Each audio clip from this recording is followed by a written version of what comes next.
victim.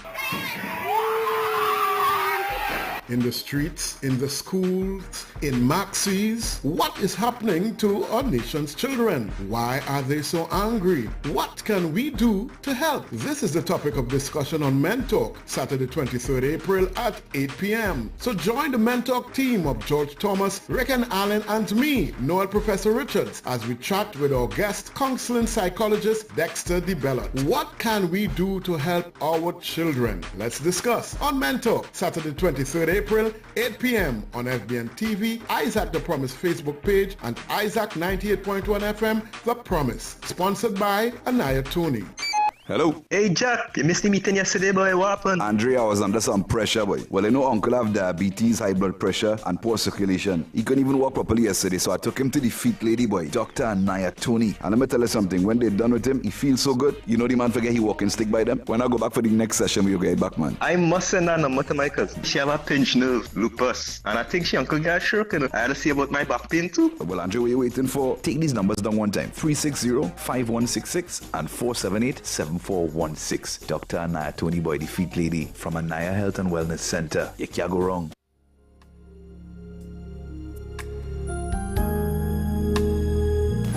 Good evening, Trinidad and Tobago. Good evening, Professor. I hope that you are hearing me clear. Loud and clear at the solar. Good Nice. evening to you.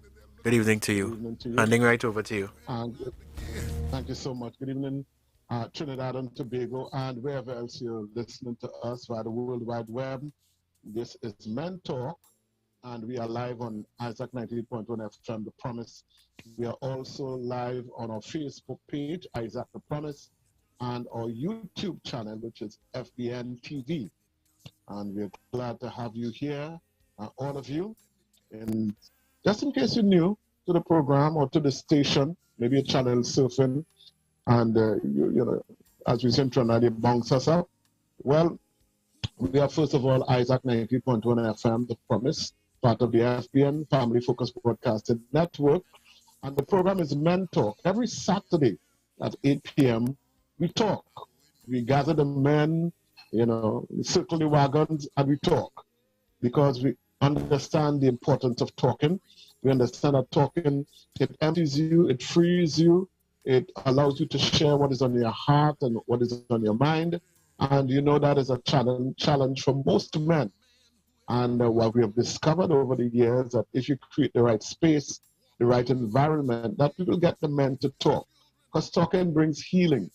Talking causes things to happen. This whole world came into existence because God spoke. And so because of that, we've created this environment for men where we can talk and we can not just talk, but in talking, we will learn from each other. We will encourage one another. We will bless one another.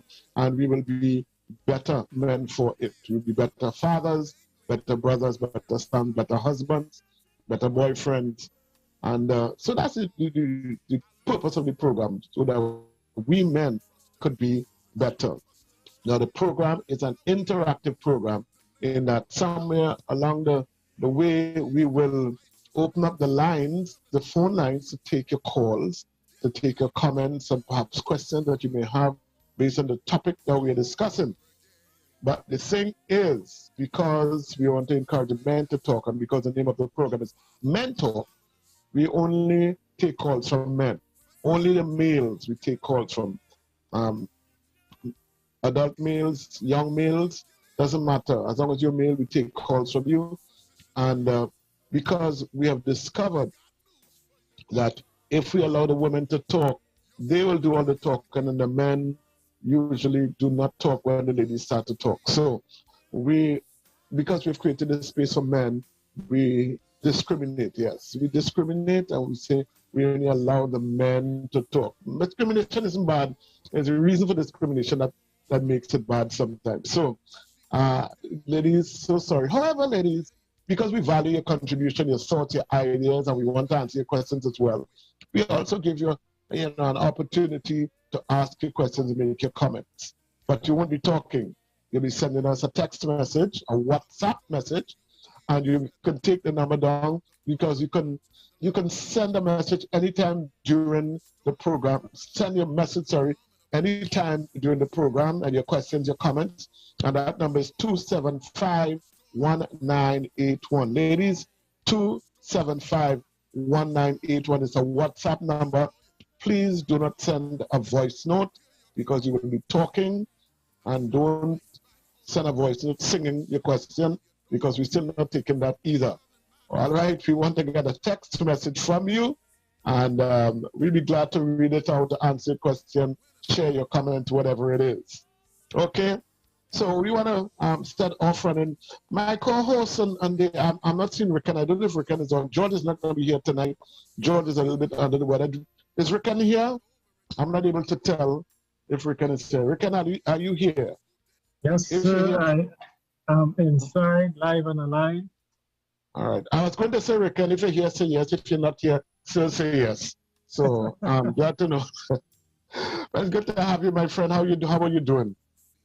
I'm pretty good, by God's grace. Taking it one day at a time. Wonderful. That's the best way to take it, one day at a time. All right. So let's bring on our guest for this evening. No stranger at all, either to Family Focus or to Men Talk. He has been here several times before. Maybe we could call him a resident psychologist. And he is from Destiny Shalom Outreach Ministries, but he's a counseling psychologist.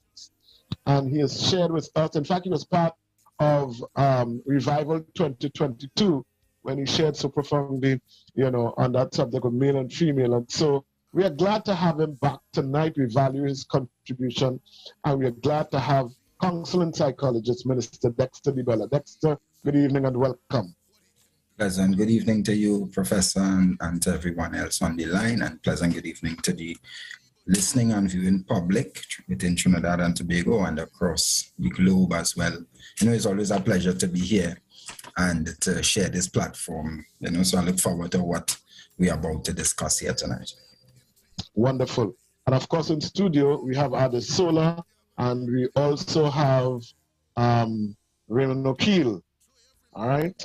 We have ladies too, but we're not mentioning any ladies, because this is Men Talk. So let me add big Men Talk. So Raymond and Ada Sola in studio, and they will chime in, whenever they feel it's necessary for them to come in. All right, so the topic tonight, we are discussing something that has become a bit of a problem in Trinidad and Tobago of late. Schools came out just 1 week ago. Schools reopened on the 19th of April. And what's the date today? Today is the 23rd. So that's five days later, or 4 days later. We started on Tuesday. Right, okay. So 5 days ago, we started school, and there has been a proliferation of videos showing school children fighting, venting their anger.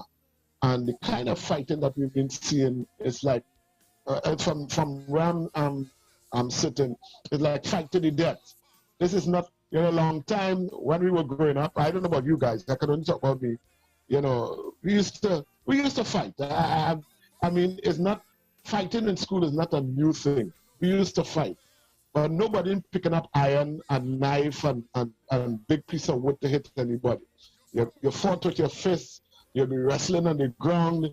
You might get some slap, maybe some cuff and thing. But what I see here in 2022, this thing has escalated, not only in terms of the amount of fights, but in terms of the intensity of the fights. So the first question I want to ask you, Dexter, is do we have a crisis on our hands in Trinidad and Tobago? In your estimation, do we have a crisis in our schools? Professor, I look at the constant amount of publicity that our school children have been having over the past few days as school opened back. And also, I would like to also go on record as saying that this issue of fighting is not something new. In fact, if we go back, we could go back to probably around 2016 and go back even further we will see articles from the newspapers speaking to things like gangs in primary schools, crackdown on student violence, and it goes on to even murder in school, school gangs go wild, and all these other headlines. Basically, what I'm saying is that I would, as a trauma and crisis specialist looking in from the outside looking in, and also having 3 boys, the fact is that it may be very well that we are on the verge of or already functioning within a crisis situation. And it may be linked to probably how we choose to handle the issue between our youths. For example, I want to start tonight by actually commending the youths. I want to say tonight to all the school children and all of our young children in Trinidad and Tobago, you know, I want to say good night to you. I want to encourage you. I want to say good fight. Well done holding on during the COVID-19 pandemic. And, you know, very good job in negotiating this very difficult place that we just came from. And we still in. It's not that we out of COVID-19 altogether. But I wanted to start tonight by actually saying to our nation's youth, good job. Well done. It has been difficult. A lot of our youths, Professor, don't speak out as much as we do. And unfortunately, in many cases, what we see is the end stage of how they feel, which is the actions. And we usually pay a lot of attention when they begin to act. But sometimes we miss the experience. Because even before, and I've said this before, you know, even before we reach to the point of the children acting out, there are feelings involved, there were thinking involved, and there were also experiences involved. And sometimes it's easy to go off. I have heard some comments about our nation's youth, our school children, based on the fights and all the labels that we've ascribed to them. And, you know, I looked at some of the comments, for example, by the education minister. She said that statistical report was a statistical report was compiled and sent to the ministries for recommendations to deal with this issue. Our national security minister was saying that the main focus is always rehabilitation and restoration to help these students channel their energies into something productive. And the thing is, he went on to say that in all cases, the focus must always be on giving them an opportunity to recover. And that stood out to me because he said recover from that with the proper counseling and management and a program, not being specific enough to determine what that program is. But my concern is less about what the ministers have said, Professor, but from a clinical standpoint, as a counselor looking in here, there are some very pertinent things that we cannot bypass in relation to how our children are acting out. And we cannot only pay attention to the actions because there was an experience that our children have been through. And just to go a bit further, yeah, there are cases where, of course, they were, anyhow, when we look at an article in healthychildren.org, they explained that mental health during COVID-19, signs your child may need more support. And this article was very interesting because this was done in the US. And the ongoing stress, fear, grief, and uncertainty created by COVID-19 has weighed heavily on children and teens. They went on to say that many are having a tough time coping emotionally. More than 140,000 children in the United States have experienced the death of a parent or grandparent or caregiver from COVID-19, for example. And children of racial and ethnic minorities, for example, children of racial and ethnic minorities, families have been hit especially hard. Children under the breadline and families under the breadline have been hit especially hard. And I'm getting somewhere, Professor, and feel free to cut me off at any point, you know. But research shows that there they have had up to 4.5 times the risk of losing a caregiver to COVID-19 once you're under the breadline, basically, and I'm paraphrasing. And they went on to speak about a rise in mental health emergencies.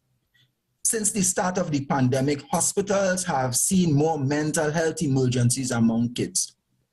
Between March and October 2020, the percentage of the emergency department visits for children with mental health emergencies rose by 24% for children ages 5 to 11. And I want to submit as well that as we continue to see the actions of our children, we need to also pay attention to the fact that there's not only the secondary school population of youths have been affected or may have been affected. And I want to go on to say that 31% for children ages 12 to 17.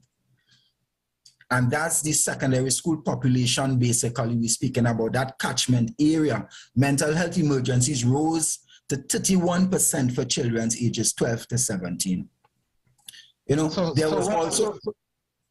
what you're saying, just to cut across a bit, Dexter, what you're saying is that these children are acting out based on what has happened to them, their experiences over the past 2 years. This is what you're saying, that they have been affected by the pandemic. And what I'm saying, go ahead. What I'm saying, Professor, is this, is that there may be a lot of other reasons why our children are acting out. But one of the reasons, one of the possible causes for this may very well be linked to the fact that COVID-19 came and adjusted the lifestyles and affected them in particular ways. And I will get to why I say that in a minute, you know, because more than 50% increase in suspected suicide attempts was highlighted as well in the research that I was calling out. And why I gave that statistics is because we exist in Trinidad and Tobago with limited statistics on what is really affecting our children, limited research on what is really affecting our children at this point in time. So I want to go into a bit about the question, what are our children recovering from? And I want to ask the question, what have they been through? You see, while our children were at home for approximately 2 years, Professor, they grew accustomed to a few things. They grew accustomed. At the beginning, it was difficult for them. I remember my sons drumming in my head, oh, daddy, this laptop and this thing and all of these kind of things. And then online learning at first was hard. But then the children got accustomed to going in class in the morning without this. They're on the bed, sit down, and the laptop on the bed with them. Mm-hmm. And I think it was on this program itself, we were speaking concerning the fallouts of this whole aspect of technology and COVID-19 and all these things. We were speaking about the possible fallouts to that. And we look at the fact that I am of the view that one of the first things that should have been done, and I'm not sure if all schools did it, if any schools did it, but when the kids returned to school this year for the first time, what did we do? Did we take them? Did we have therapeutic interventions with them? Did we do the briefing sessions with them? Did we give them an opportunity to share how they felt, what they've been through, what their experience was like? Or did we automatically start to ram the curriculum, push the curriculum straight one time from the time the school gates were opened? And that's a concern of mine, Professor. The fact that we must understand that I could say, I don't know about you, I could say for me that COVID-19 was difficult for me. It was difficult to sit at home under while the place was on lockdown, and some persons had to undergo quarantine. And even though you were on quarantine, some of us were essential workers and were able to leave home. But our children generally were confined to camp. They were confined to that space. And they had to be existing there until the time came. And therefore, this statement that was made by UNICEF speaks to a mounting risk of violence and exploitation and abuse due to the lockdowns that have gone. But I'm speaking about possible trauma that existed long before COVID-19 and may have been exacerbated or increased because of COVID-19. They spoke to lockdown measures can expose children to a range of risks. Several factors related to confinement measures are likely to result in heightened tensions in the household, added stressors placed on caregivers, economic uncertainty, job loss, or disruption in livelihoods and social isolation. And in that simple scenario, the children are the silent ones mainly in that. And while we as adults work through that, the children are there. So that when we look at the definition of trauma, trauma is a lasting a psychic wound or a wound. Trauma is a wound that does not easily resolve on its own. And not all bad experiences lead to trauma.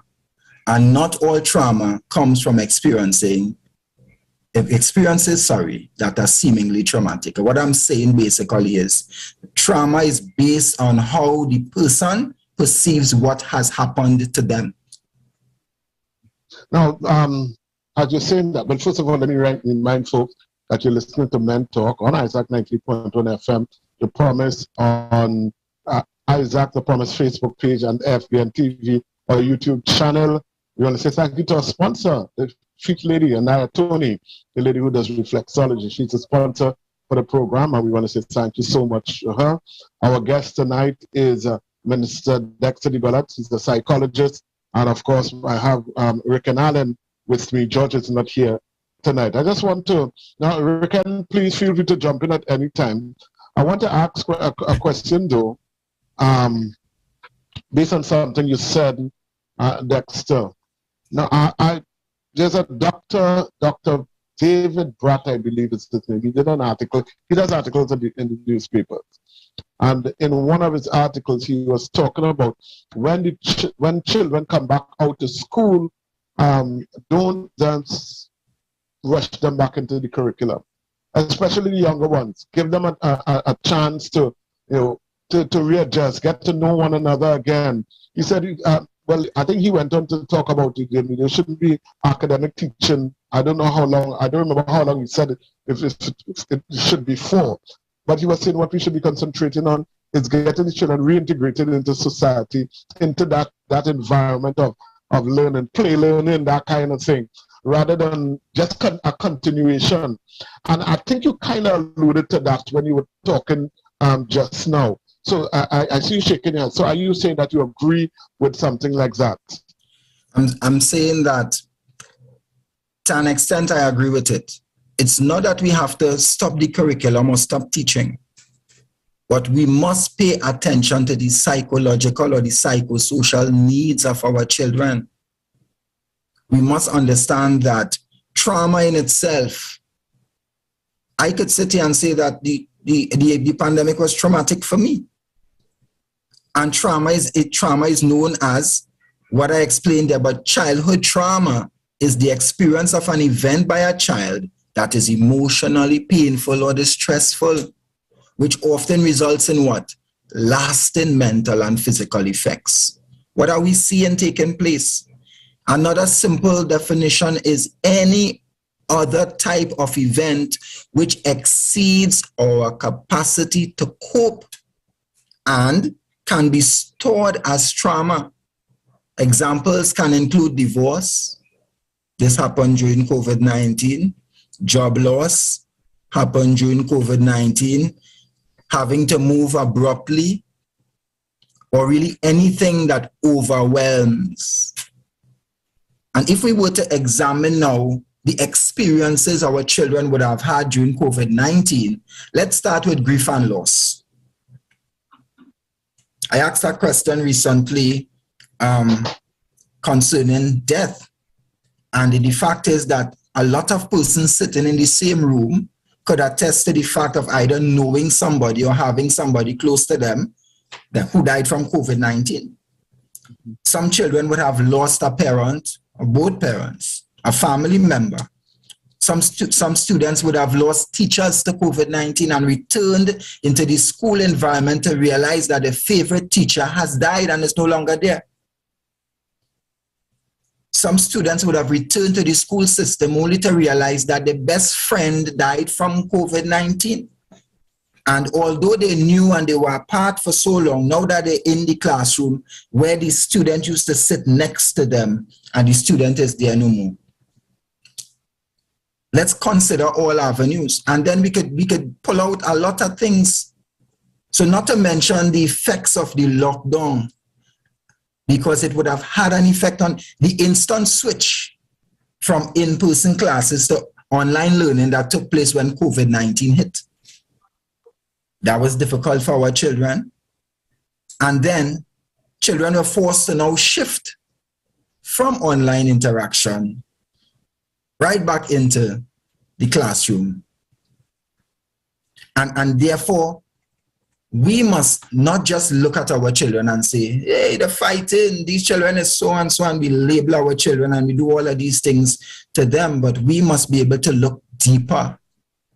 We must be able to go deeper in trying to find out exactly what, because here what, there's another aspect of it, which is defined as complex trauma, which basically is a prolonged exposure to repetitive or severe events, like persons dying over and over, another one died, your auntie died from COVID-19, and your uncle died from COVID, and this one died, and that one died, and your neighbor died. These are some of the realities of our children. I mean, we would have gone through them as well, and as adults, we have some things to address as well. But if it affects us, so if it has affected us, then it would be affecting our children, and we just cannot sweep it under the carpet and say they're fighting. They're giving trouble. Indeed. I want to bring in Riquen, your thoughts so far on what is happening, or what we've been discussing. Certainly. Some very, very valid points being raised by Dexter.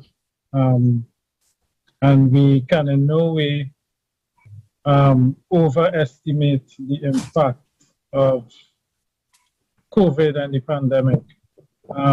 You asked a question at the outset, Professor, whether we are in a crisis or whether we are experiencing a crisis in terms of the violence and so on. So I took the liberty, of course, to look up the meaning of the word crisis. And one of the meanings is a time of intense difficulty, trouble, or danger. A time of intense difficulty, trouble, or danger. And the reality is, based on that definition alone, that we are in a crisis. But what I want to kind of zero in on is that what we are seeing, as Dexter would have alluded to, is the fruit of the crisis. What we got to get to is the root of the crisis. And hopefully we'll be able to get there during the course of this conversation, because everything has a genesis, and then there are triggers, there are elements that would have, as he said, exacerbated the whole situation, made it worse, made it more difficult. So we have issues that are pertinent and that are not related to COVID, or that existed before COVID, because as we identified, school violence is not a novel thing. It's been there before. And we have to acknowledge the role of social media as a multiplier, so to speak. So what social media does is that it brings all these incidents to us. Previously, we wouldn't have had access to it. But with social media, we now have access to it. It's not that it wasn't there before, but it's coming at us a whole lot more rapidly. And so that is a whole other issue by itself. So I trust that, we would be able to, as we progress, get to some of the roots of this issue. And I'll make one more comment. I totally agree with the whole idea of debriefing of our children and not diving straight into the curriculum. My concern, however, is that I suspect that our cadre of teachers are not equipped to do that type of debriefing. They are not trained, they're not in a position to be able to do that. And so the reality is they themselves need to be debriefed. Mm-hmm. You understand? So we have a major problem. We have a major issue.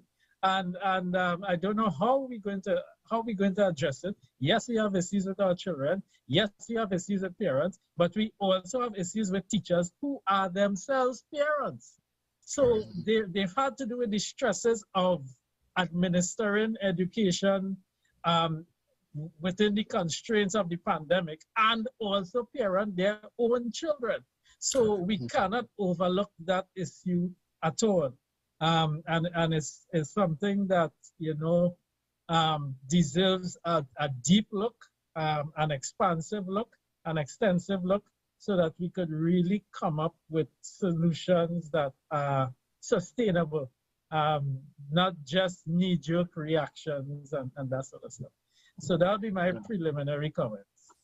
Thank you, Riquen. I'm glad you brought that up because this is what I was going to ask you, Dexter, concerning the teachers, because a lot of the teachers, they themselves are in a quandary now.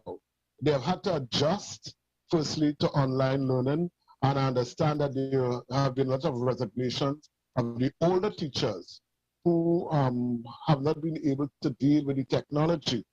And so you have these vacancies, and then you have even the younger ones who have been able to adjust. Now they have to readjust now to the face-to-face classes.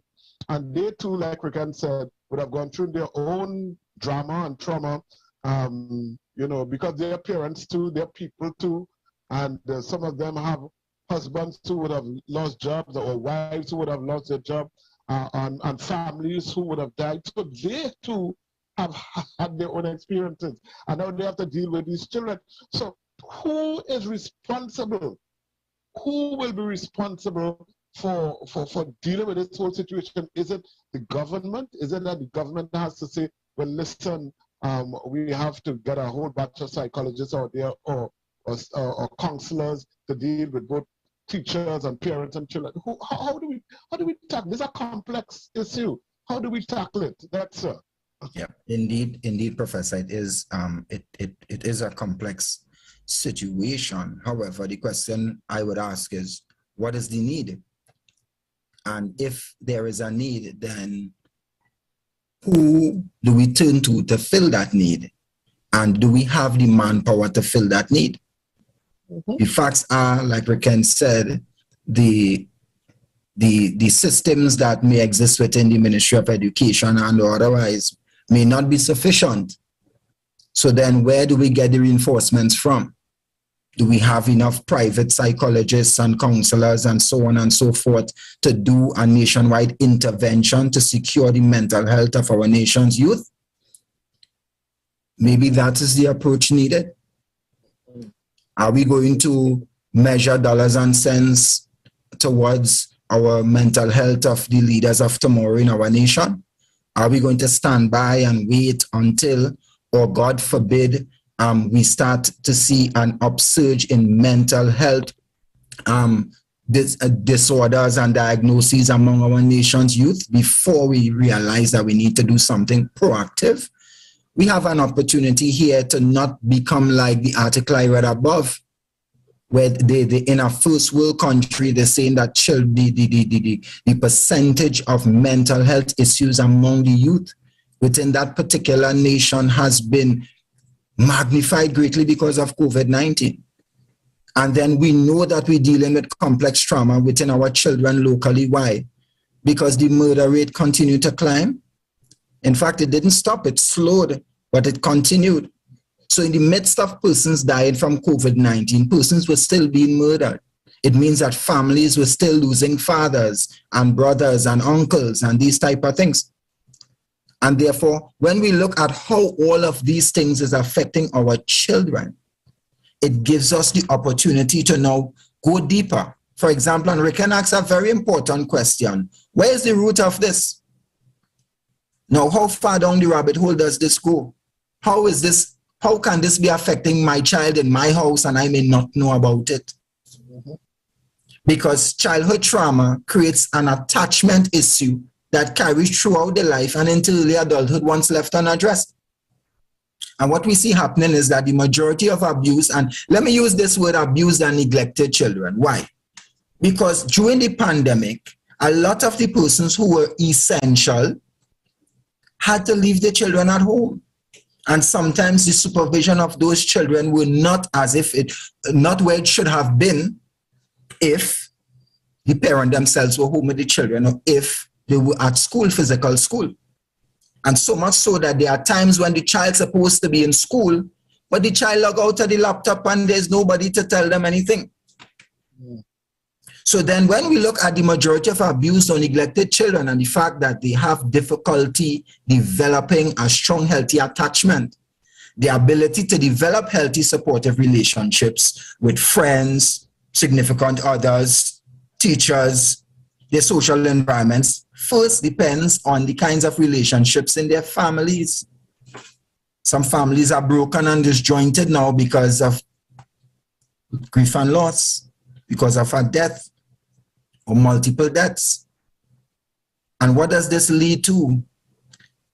Because children who do not have healthy attachments have been shown to be more vulnerable to stress. They have trouble controlling and expressing emotions. Sounding familiar?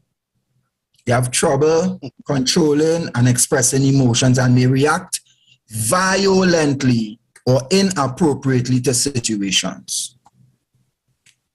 Let's look at the biological aspect of what we're talking about when we speak about the trauma in our children and what they may have experienced. The physical and the biological aspect looks at the body and the brain of the child. Now, the normal biological function is partly determined by environment. Let's think back and remember the environment that they existed in prior to COVID-19 in some cases, and the environment they were in during COVID-19. And some of our children, it's so unfortunate, some of our children got a break when they left home because they were away from the perpetrator for a large amount of the day. But during COVID-19, they had nowhere to go. Yeah. When a child grows up afraid or under constant or extreme stress, the immune system and the body's stress response systems may not develop normally. Stress in an environment can impair the development of the brain and nervous system, unable to develop to its full potential. Children with complex trauma histories may develop chronic or recurrent physical complaints such as headaches and stomach aches. And these are some of the things that teachers are going to start to complain about. Because we cannot say that some of our children were not affected. And therefore, when we look at the affect, the inability to identify and express and modulate emotions, that's what we saw in the fight scene. Because it was as though it increased from where it was. This is a different type of rage. This is a different type of experience. This is a different type of thing we see in here. Behavioral control would be an issue, the absence of a conscience, the absence of the ability to think cognitively about what having an iron in your hand and hitting somebody in the face could mean for you.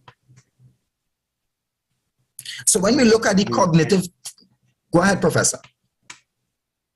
I looked at a couple of videos on social media, people talking about the fight, and there were two in particular that I saw that blamed the parents. They said the fights were a result of bad parenting. So that a parent cannot look at a video her child or his child or her child and blame the child is because that they weren't, during that time, they weren't good parents. So the children are acting out because apparently there was no discipline at home. How do you respond to that? Because a lot of people agree that because the videos were passing, were forwarded, being forwarded, back and forth. What is your response to that? The fact that parents have been blamed for it. Firstly, from a spiritual standpoint, we have to be careful as a nation how we open spiritual doors on our children. Because we continue to pump the self-fulfilling prophecy into our children when we speak that way about them. And that's a concern for me, because when we open spiritual doors, they had to close. When you look at it from a clinical standpoint, it's easy to say it's the parents' fault. I have children, Professor, you have children. You know your children will do things that goes contrary to everything that you placed as the foundation for the home. Because that's one of the behaviors of teenagers. They challenge while they're looking for an identity. But I want to submit to the persons who may feel like that. And in some cases, that may be true as well. That some homes may have that level of influence, of negative influence on their children. But consider this as well, that when complex trauma affects children, their cognition, their thinking, and their ability to learn, children with complex trauma histories may have problems thinking clearly, reasoning, or problem solving, along with learning difficulties that may require support in the academic environment. And my question is, it's easy to say what these people say, but are we prepared to offer the level of support that may be required or assessment that may be required for our children now? Because they may be unable to plan ahead, look at the issues, anticipate the future. We ask them, well, where you want to be? Where you want to do when you get older? Where you see yourself in 10 years? And they say, well, I don't know. They used to say it before COVID-19, and now they really don't know, because a lot of them dropped out of school because they couldn't handle the online learning.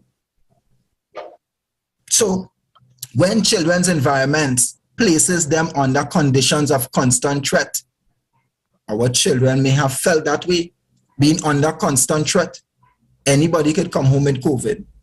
And although children were seen as may not be adversely affected by the virus to a large extent, the children were worried. And I had clients who were children, they were worried about the safety of their parents.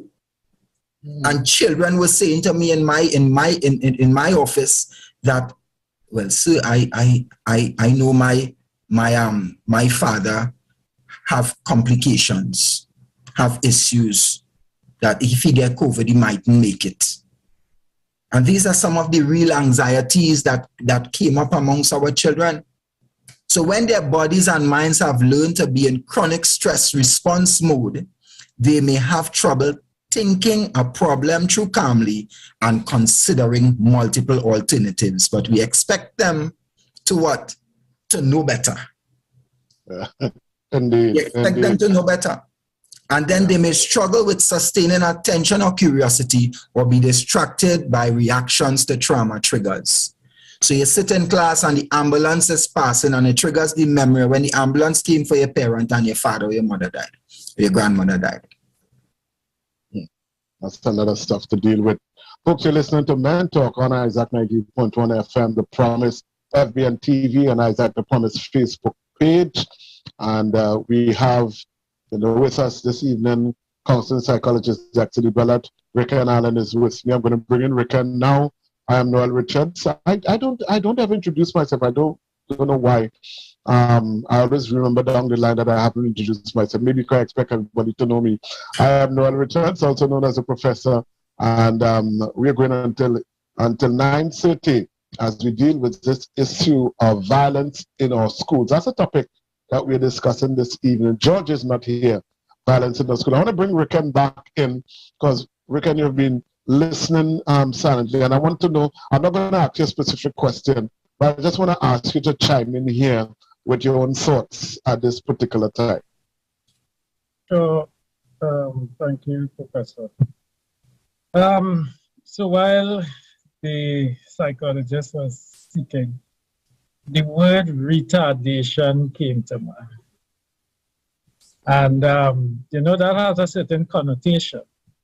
Mm-hmm. But it occurs to me that our entire student population has become retarded as a result of COVID, as a result of the pandemic, because the normal developmental processes have been interrupted.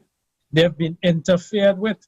When you consider, for example, the issue of sports, and many children would have been involved in sporting activities and extracurricular activities and so on. And these were outlets for them to be able to channel their energies and pent up energy, to redirect it away from the stress of maths or history or French or whatever the subject area, chemistry, biology. But for a large portion of the pandemic, sporting activities were prohibited.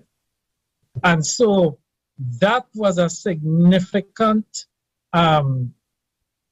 impact. I think it significantly impacted the development of our children, the ability for them to engage, physically, to be free, to play, to let their hair down, so to speak, to run around the park, run around the field, to swim, to box or whatever it is, our children were engaged in.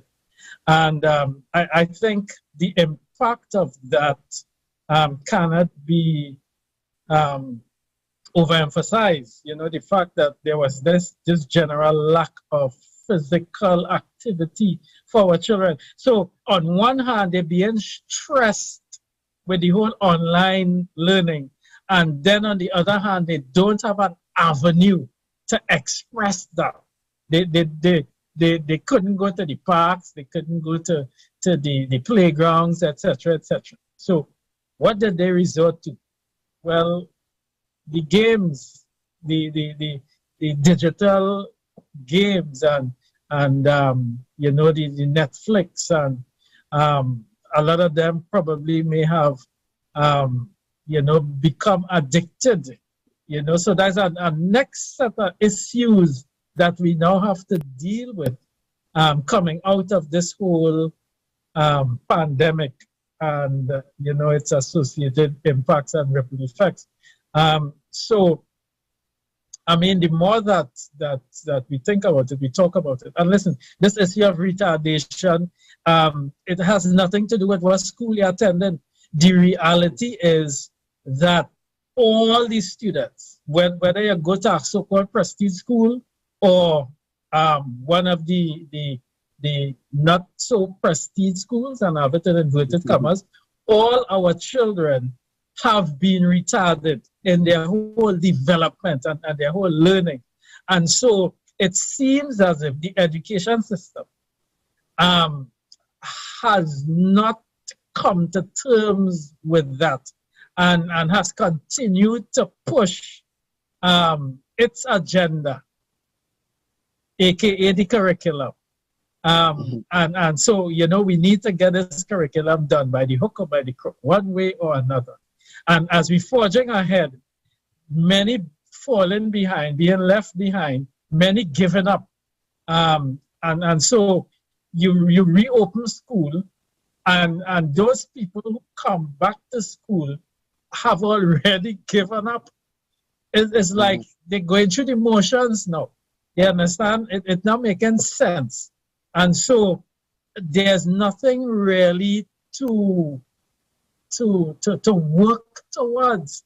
You understand? So if I get in trouble, it's no big deal because, that level of expectation, that I would have had before, that has been negatively impacted. So those are some of the thoughts, that have come to mind as the conversation has progressed. Back over to you, gentlemen. Thank you so much, Riquen. Now, one of the things that Riquen said, Dexter, is the outlet the children didn't have in terms of sports and things that has been redirected to the online games. And I know a lot of those online games have violence, have killing, have and getting points, and I don't know all the games, but I have seen some with my son and my sons, my three sons, and we've had to ban them from certain games because there was a lot of violence, and it seems as though this is maybe their way of de-stressing too. I don't know. I'm wondering. So could this be a part of? Could this be a part of the whole scenario? That has caused this sort of change of psyche. And so when they went back out there, now that they come back on the real world, they acting out what they have seen in the game. Could that be a part of it as well? Yeah, Professor, even before I answer that, I just want to state that I agree with a lot of what was said by my brother there.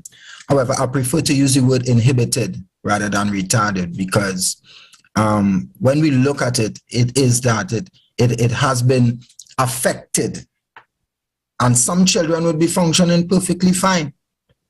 I have 3 sons, and one of my sons actually improved during COVID-19 because this online learning really worked for him. So I wanted to make it clear that this is not a broad brush. This is not saying that all our children are like this, because it's not all of our children were fighting. But what I'm saying is that a lot of our children would respond differently to the same event. And although your child may not be acting out or being aggressive, don't take the calm demeanor, the silence as this child is well-mannered and well-behaved, because depression is another aspect of the fallout from COVID-19 as well. But I wanna address the question I asked, Professor. When a child's environment places them under conditions of constant threat, all their internal resources go towards survival mode. What that means is that we have a lot of our children in our nations today who are in survival mode. They are protecting self and staying alive. Their environment and lifestyle have taught them that I need to stay alive by all means possible, so I will annihilate any threat that comes to me.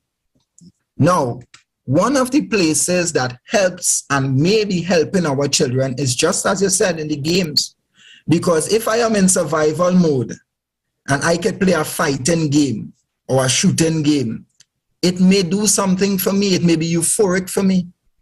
It may be addictive to me. And when we look at the amount of our children playing these games, and we had this conversation on this platform already concerning this whole aspect of games. But when we look at how it is being translated in the physical world, then we could probably see a correlation, and it's a good place for study. It's a good place for research to determine, hey, what's going on here? Because our children are playing games, violent online games with their friends. So they have the technology to sit in their room, their bedrooms, in some cases, their bedrooms, out of the viewing, the supervision of an adult, and playing games from morning till night. Basically, they are conditioning their minds to violence. So when we see them acting out, clearly it raises the flag for us to ask, where's the root? As Riquen was saying, where's the root? Where's the epicenter of this particular thing that is happening with our children? And when we look at the cognition, academic and socio-emotional realm, we see where the anger, the sadness, and the inability to regulate emotions is coming from. And then a lot of our children are feeling highly negative. They're experiencing shame, guilt, And it leaves us to ask the question, let's personalize it. Mommy, daddy, guardian, granny, grandpa, you sitting in the home with children. How are they coping? How are they? Are you aware if your child is cutting, is engaging in self-harming behaviors? Are you aware if your child is depressed or planning suicide? Have you asked the question after the death and burial of your child, or of a parent or a loved one? How are you doing? How are you doing? How are you feeling? Yeah, no, I think Dexter, I think that was the angle that people were taking when they talked about the bad parenting, because they were saying that the parents are not really overseeing the children. They're not looking after the children's well-being. So that a lot of things could be going on right under the parents' nose, and they don't know. So that's why they were pointing fingers at the parents. But some parents who are just going through their own stress, their own trauma, and it's difficult for them because they too have to cope. They too have lost jobs. They too are not providing the way they were providing before. So what do they do? And it's a challenge for a lot of parents. And one other thing, as you were talking to just now, when you said it hasn't affected all the children the same way. I have 3 boys going back to school, and as far as they're concerned, they don't know why they should go back out. Right. They want to be online. They prefer online learning. They don't have to. You see, it means that they don't have to get up so early in the morning, to get anyway because we have to go through traffic. It means when school is over, they could just go back in the room or instead of having to come out and wait and daddy to drop them home and that kind of thing. So as far as they're concerned, the online thing was ideal for them, and I'm sure a lot of children. So that's another scenario too, where you've gotten accustomed to the online learning. You like it, right? It's working for you. The environment is good because, we monitor our children. We don't leave them at all. We monitor. So they understand that. But the point is that there's no stress to, I have to get out of the house and I don't like, going with my parents. They haven't experienced that. So as far as they're concerned, this is ideal for them. And I'm sure there are a lot of homes where it's ideal for them to stay home too. So the trauma that some of them are experiencing is going back out. Right? It's not that, there are some who they're ready to go because they've been cooped up, and as they talk about the abuse and all of that. But there are those as well who, as far as they're concerned, this interrupting their flow, they're disrupting their lives. And so we have that also to deal with. Yeah? Yeah. And that's the thing, because now that we reach to this point and we look now at our children, we see where there are things that we are not seeing the actions, because once they're not fighting, what do we see? And that's a question I had. When our children are not acting out, what do we see? Or do we just say, well, everything good because they're not acting out?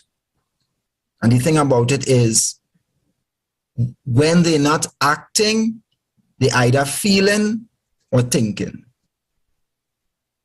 Because that's where the actions come from, thoughts and feelings. And if we don't address the thoughts and feelings based on the experience, we're going to continue to deal with the act.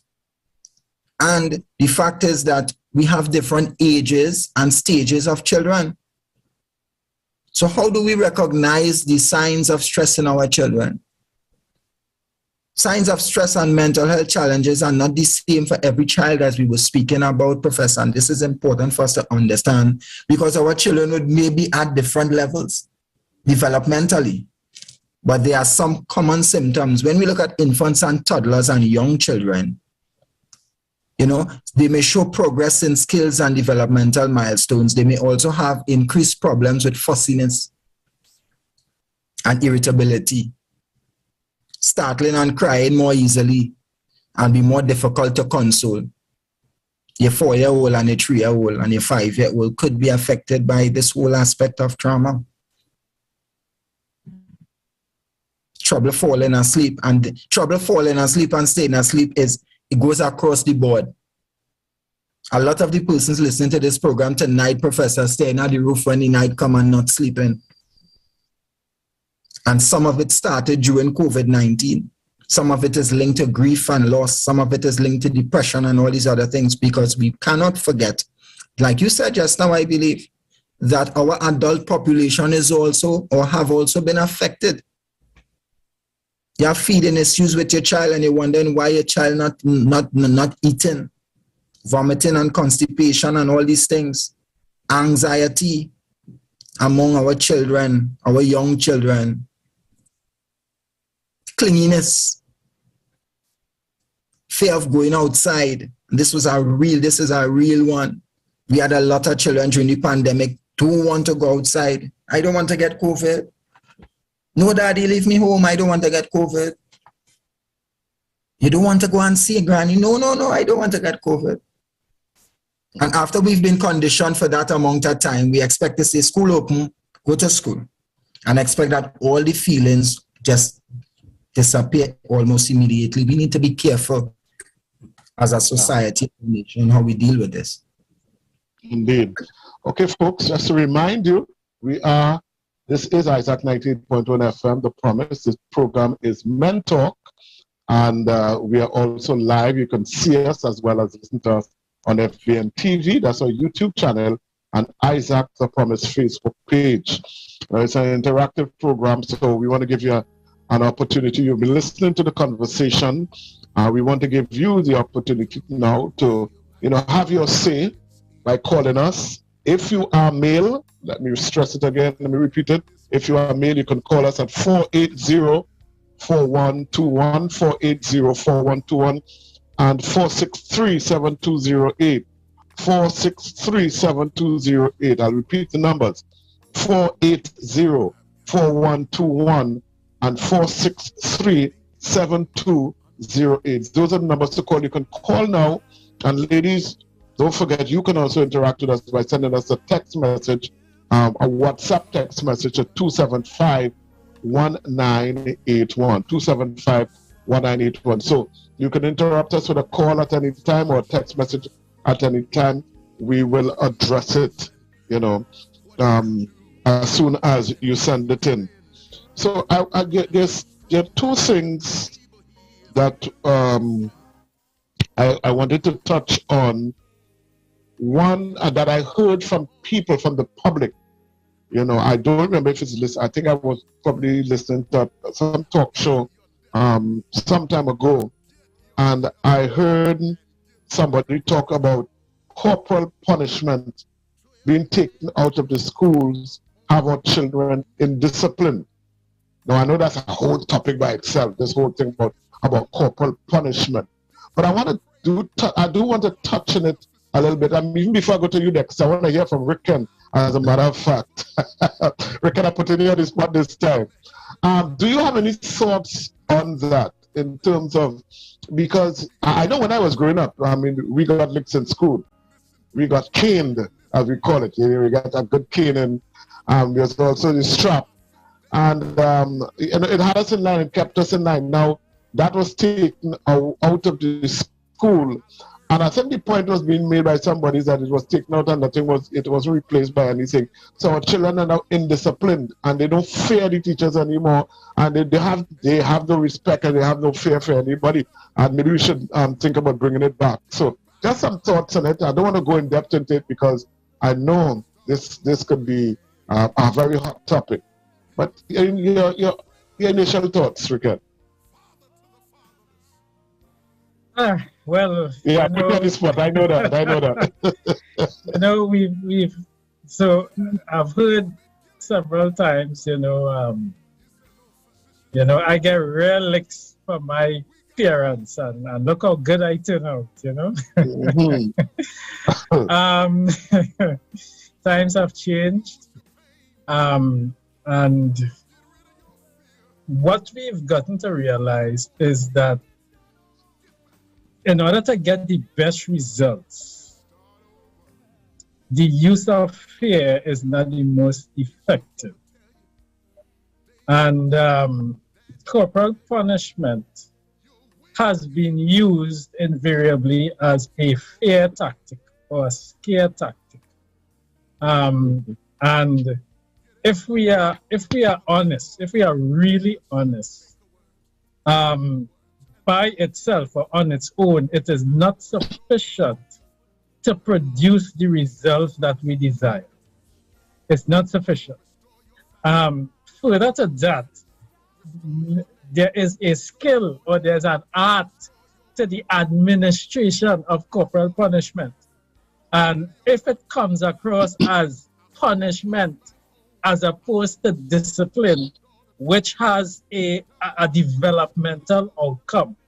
But if we just punish the children because, we vex, we angry, you do stupidness and you have to pay for that and that sort of stuff, the desired outcome, we would not get it. And I have to refer to a verse in James chapter 1, verse 19. I think I shared this a couple of weeks ago. It says, let every man be swift to hear, slow to speak, slow to wrath, or slow to become angry. And most people stop there. But the next part of it says, for the wrath of man does not produce the righteousness of God, or man's anger does not produce God's righteousness. And at the end of the day, the end goal is God's righteousness. So then how do we get to the end goal? What tools do we need to use? What equipment do we need to use?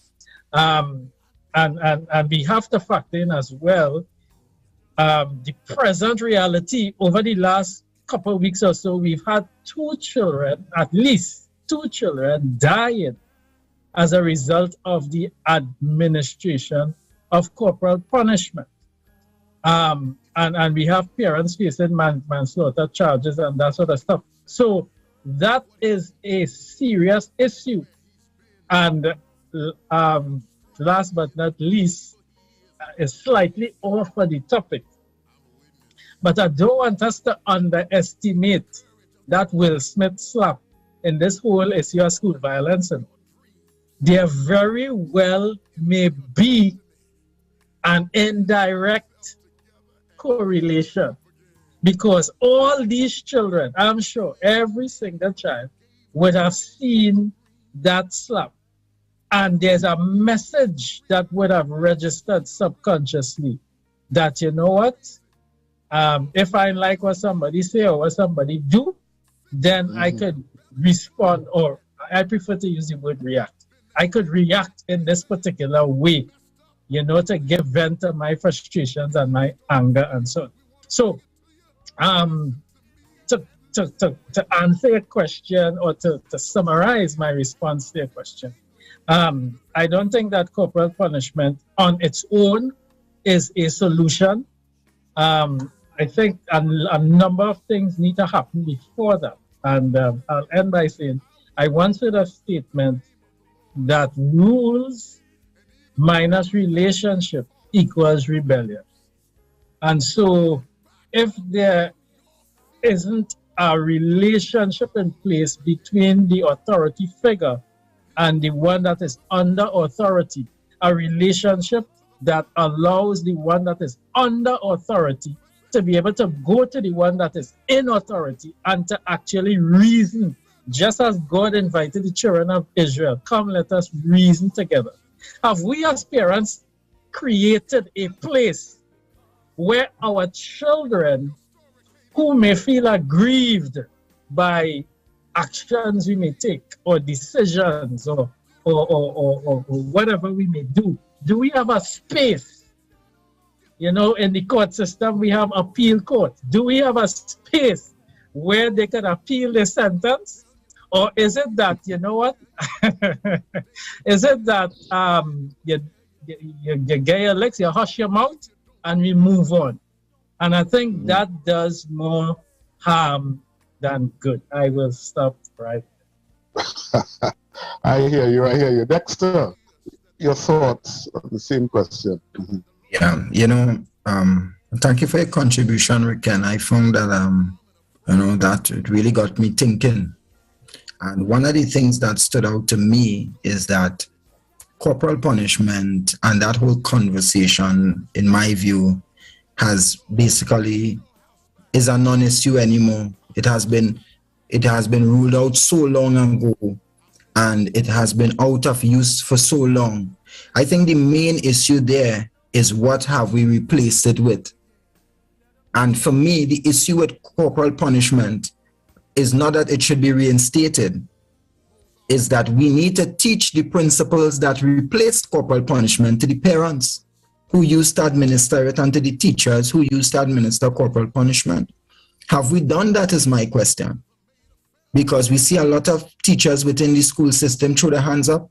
If you're not controlling your child and I can't do no discipline to your child, then I'll just put them out in my class.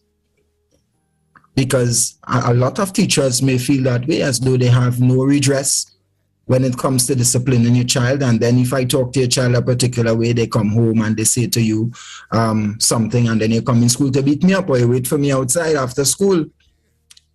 So therefore, I think that what did not happen was we did not teach the replacement lesson.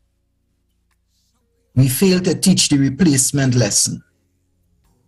We're not going to have corporal punishment again. It is now abolished.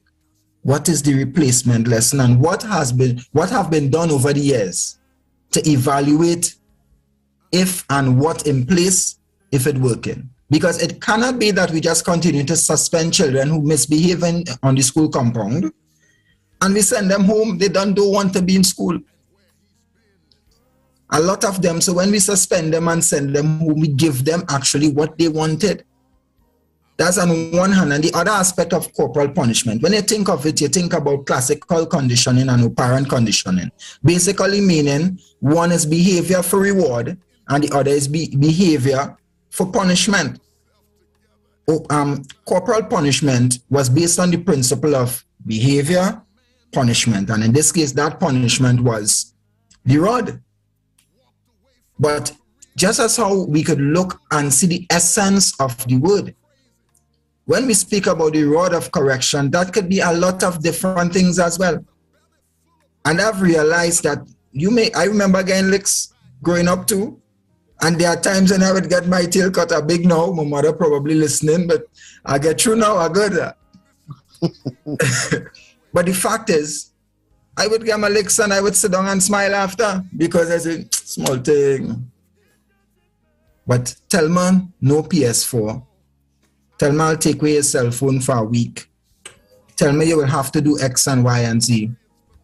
And then you would see that your aspect of operant behavior for punishment may make a greater dent than satisfying yourself by beating, by using that level of force, physical force. And then in many cases, when we were younger, parents would use that level of corporal punishment as a means to make them feel emotionally better.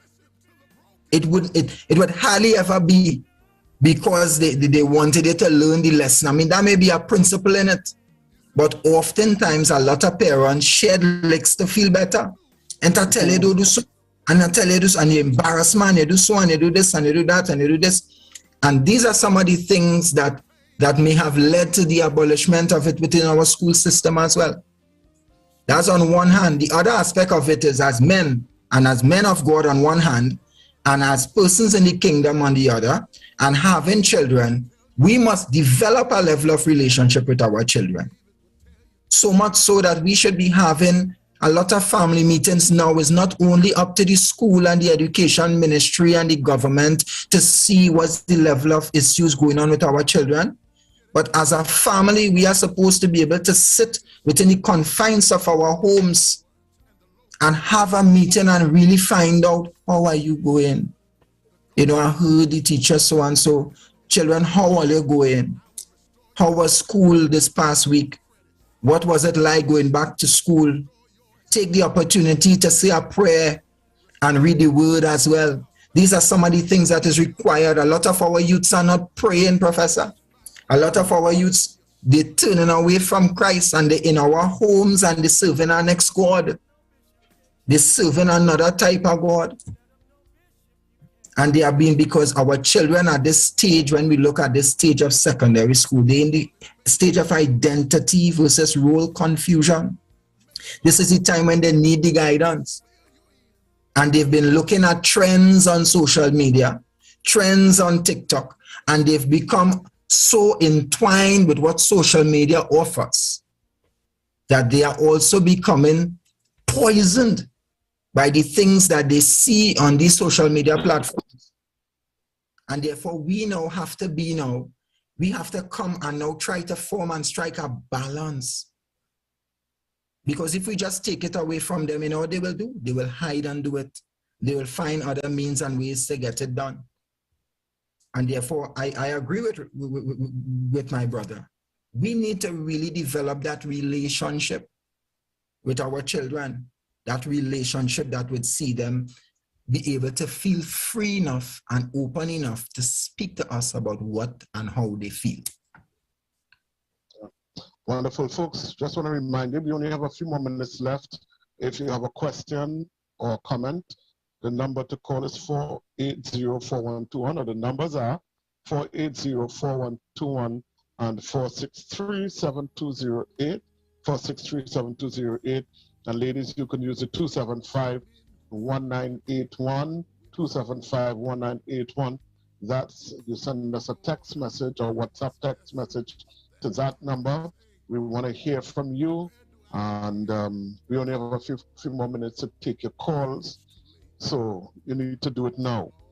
So, gentlemen, while we still wait on calls, I want to find out, well, maybe we're looking for solution now. What can we do Professor? to deal with this? Yes? Yes, we have a WhatsApp message I want to read out. Go ahead. It says, "Good night, gentlemen. On corporal punishment, why should we go back to it?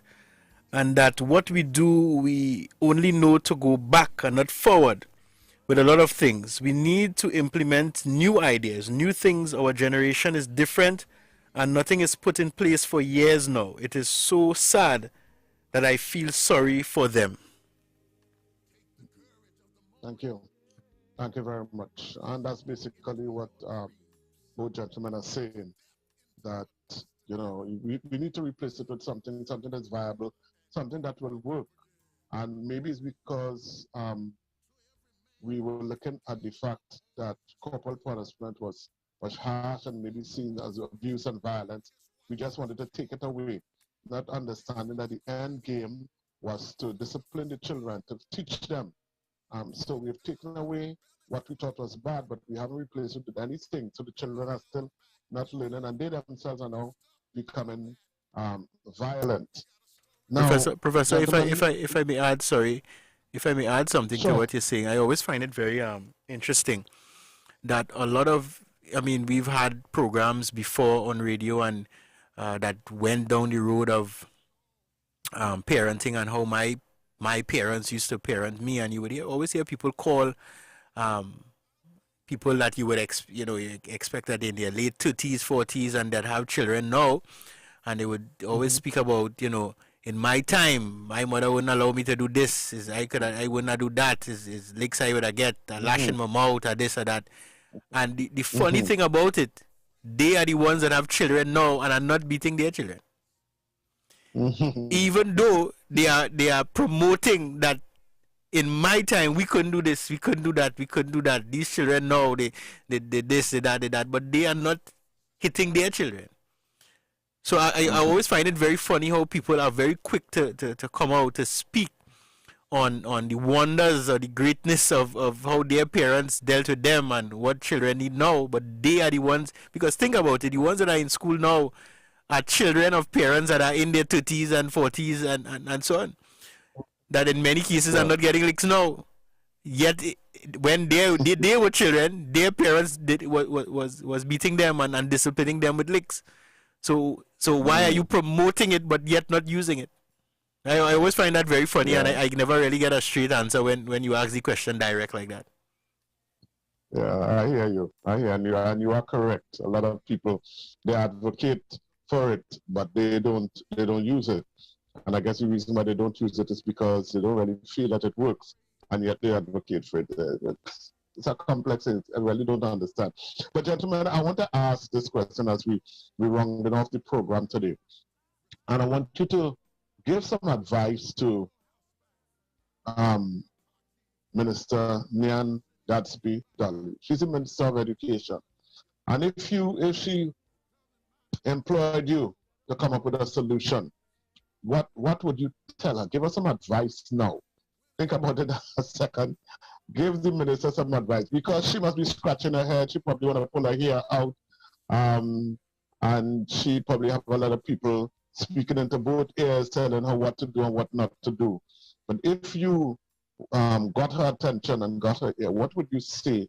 How do we deal with the situation that has arisen? And even as I say has arisen, one of the questions I wanted to ask, really, with the advent of social media, is it that the violence has escalated, or just that it's now being highlighted because of social media?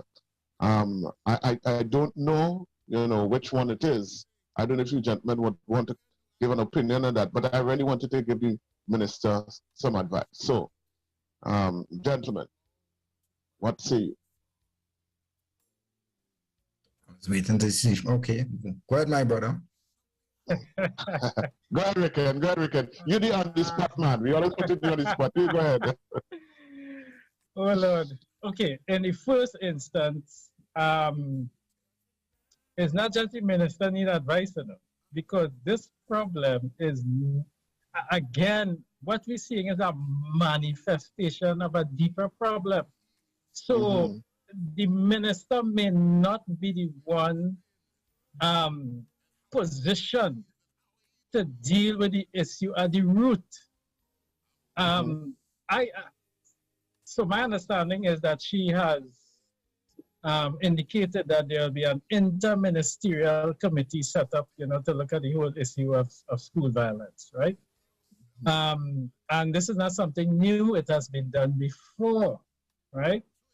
And there will be recommendations made and so on and so forth, but it's the follow through of those recommendations that is always problematic, because they seem to die in natural death, buried under loads and loads and reams of paper in a shelf somewhere. I think that getting anywhere close to the solution requires all hands on deck approach, identifying all the stakeholders. Who are all the stakeholders in this whole issue? And the reality is, you must have the parents, you must have the students themselves or the children, you must have the teachers, and then there are other parties that are involved. You have different elements within the community. You have clubs, you have sporting teams, you have youth organizations, etc., etc. So it requires a multifaceted approach, a multidisciplinary approach, and unfortunately, the minister does not have jurisdiction over all these different entities. So she could probably use her influence to try to get these people together to buy into something. At the end of the day, if the actual practitioners do not buy into it, it will fail, and this is what we continue to see. I get the sense that a lot of parents feel a sense of despair and hopelessness. It's like the horse done bolt out the stable, and they just kind of biding time. They just kind of rallying, hoping for the best, hoping that the child don't end up in jail, don't end up in a children's home or whatever. And so I think a lot of attention needs to go towards helping our parents to develop their skills, helping us as parents to develop our skills. I think that's where the majority of the attention needs to go. And that is not just a government issue. As I said, it requires a multifaceted approach. That's my take. Thank you. Thank you again. And our guest, Dexter, Bellotte. Your advice.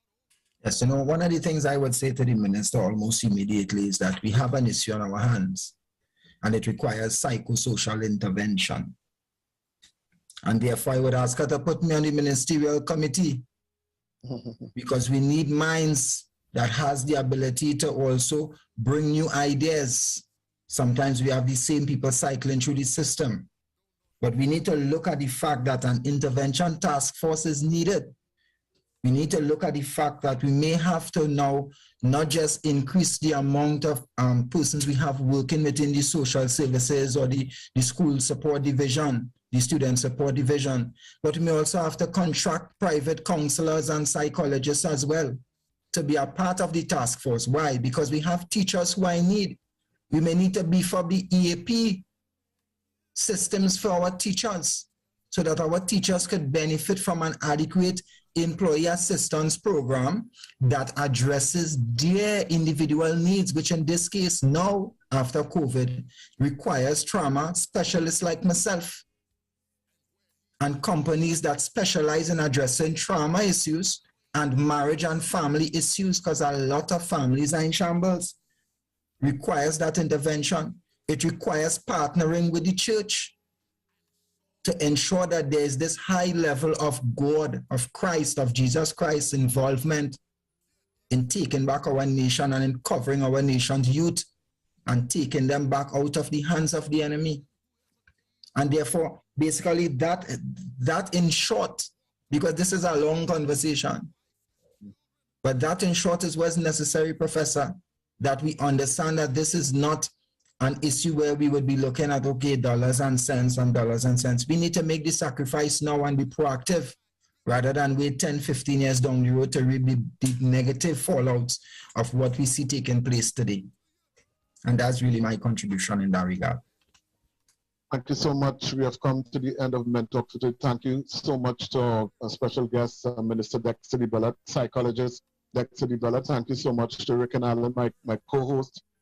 George, we missed you tonight, but I know, I trust that you will have been listening. I know you're a little bit under the weather, and trust that you will feel much better. Thank you so much to Adesola in studio, and also didn't hear him tonight, but thank you so much again behind the scene, Raymond O'Keel. And we want to say a special thank you to our sponsor, the Feet Lady, Anaya Tony. And folks, we will be back next Saturday, God willing, with another program.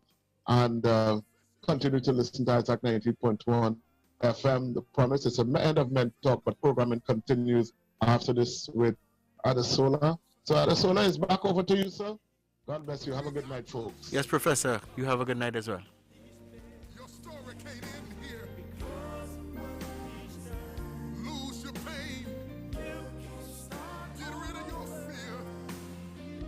Stand up on your feet. Get back up again. You can start over. Shona would tell you. Ezekiel would tell you. David would tell you. Daniel would tell you. You'll win if you don't quit. Start over again. Get it back. Get it back. I'll restore unto you the years that the cankerworms, the palmer worms, and the locusts ate up. I will restore unto you the garment of praise for the spirit of heaviness. I will restore your family, restore your credit, restore your name, restore your health, restore your body, restore your... Here's your house back. Here are your car keys back. I'll send your wife back home. I'll send your son. Hello. Hey Jack, you missed the meeting yesterday, boy. What happened? Andrea was under some pressure, boy. Well, you know, Uncle have diabetes, high blood pressure, and poor circulation. He couldn't even walk properly yesterday, so I took him to the feet lady, boy, Dr. Naya Tony. And let me tell you something, when they're done with him, he feels so good. You know the man forget he walking stick by them. When I go back for the next session, we'll get back, man. I must send her number to my cousin. She have a pinched nerve, lupus. And I think she uncle got stroke, you know. I had to see about my back pain too. Well, Andrea, what are you waiting for? Take these numbers down one time. 360-5166 and 478-71. 7416. Dr. Anaya Tony Boy, the feet lady from Anaya Health and Wellness Center. You can't go wrong. Check out Isaac on our social media pages. Like us on Facebook. Follow us on Instagram and Twitter at Isaac the Promise. Like, share, and subscribe to our YouTube channel, FBN TV.